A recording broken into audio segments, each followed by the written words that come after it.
Olá pessoal, tudo bem? Eu sou o professor Wellington Piveto Oliveira, sou professor aqui do curso de licenciatura em matemática da EAD Unicesumar. Nesse vídeo eu convido você a pensar sobre duas possibilidades de ensino e aprendizagem de matemática. Que possibilidades são essas? Nós estamos falando de novas tecnologias e jogos didáticos. Ah, muito bem, essa é uma das nossas disciplinas que compõe aí a grade curricular do nosso curso. Isso. E aí, por meio desse vídeo, eu convido você a parar um pouquinho do que você está fazendo e conversar comigo aqui sobre os jogos, né, enquanto um recurso pedagógico para que o professor possa utilizar na sala de aula. Bom, quando nós falamos de jogos no ensino, né, no processo de ensino e de aprendizagem, nós deixamos aquela concepção de jogo pelo jogo. O que significa isso?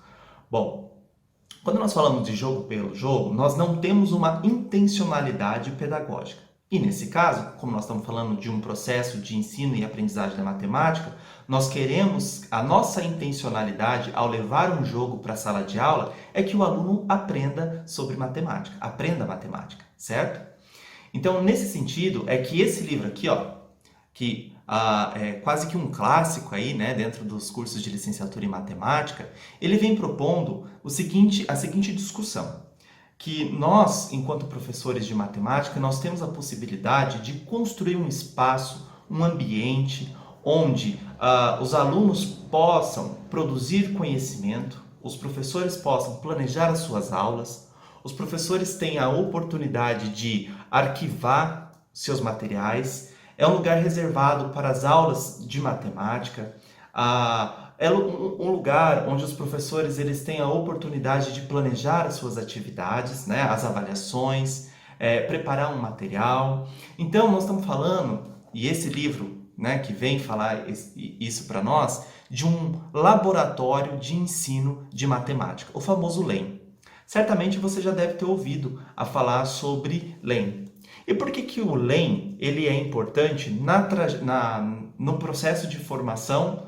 Refletir sobre o LEM é importante no processo de formação sua como professor de matemática.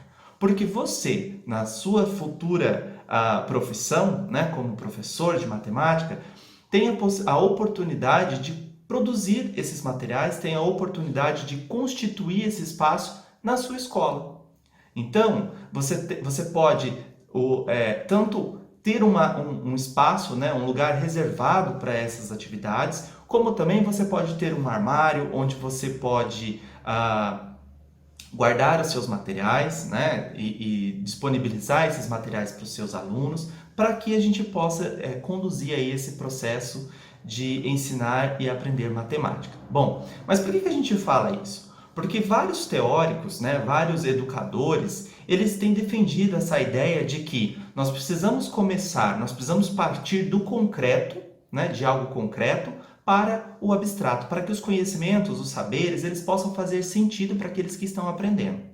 Se a gente for olhar na introdução desse livro aqui, o autor, né, o professor Sérgio Lorenzato, ele cita, por exemplo, Comênios, ele cita, por exemplo, Pestalozzi, onde ele vai dizer, né, que esses autores, esses teóricos, eles já discutiam sobre a importância de o ensino, o processo de ensino, a aprendizagem, né, em si, começar pelo concreto, partir do concreto.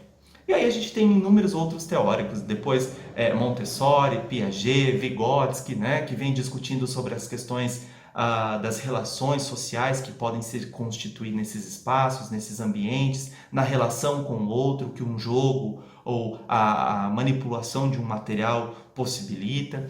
E aí é nesse sentido que nós vamos pensar nas ações que o indivíduo, né, nas ações do indivíduo sobre um determinado objeto como algo básico para a aprendizagem.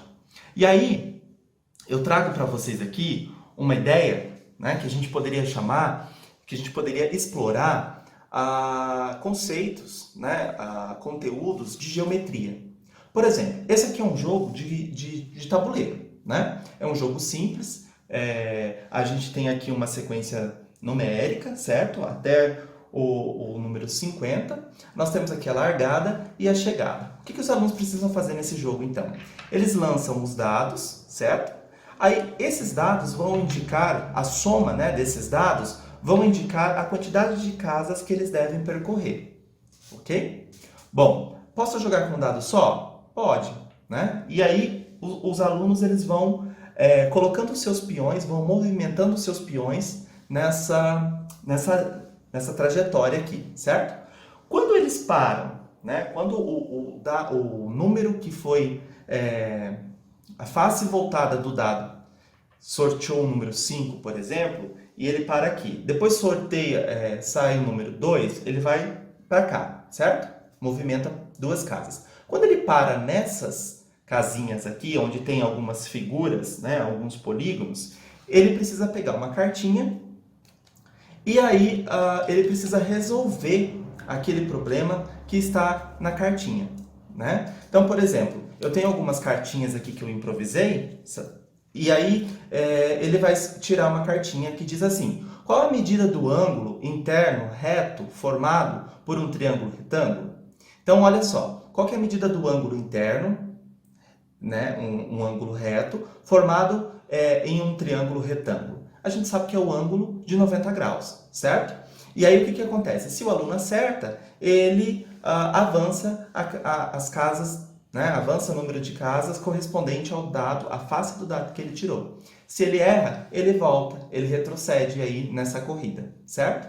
Qual que é o objetivo disso? O professor ele pode adaptar, né, essas cartinhas envolvendo aí conceitos de geometria, né? E nós estamos falando de nós poderíamos adaptar também para poliedros, né? Mas nós estamos falando de polígonos aqui nesse caso.